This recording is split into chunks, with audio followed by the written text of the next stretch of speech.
The next example says to write the rule, the translation rule, which is this little X and Y arrow, whatever, like how it changed. So basically you look at this and your original is the one without the prime. So blue is the one without the prime, so that's your original. And you would write exactly as it has here, X, Y, X comma Y in brackets or in parentheses, arrow.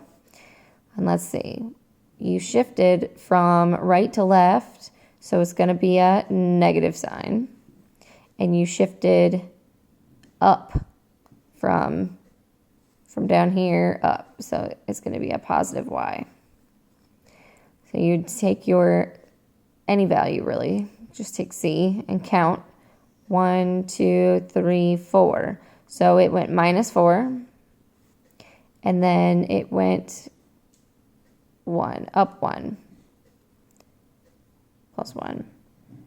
So this here is what they mean by translation rule. This whole thing you have to write bracket X, comma Y, bracket area or arrow, and then the whole thing. You can't just write this part because that won't count.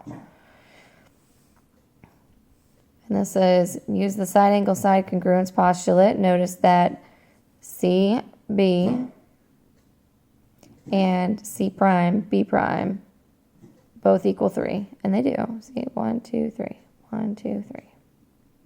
And that AC and A prime, C prime are 2, 1, 2, 1, 2.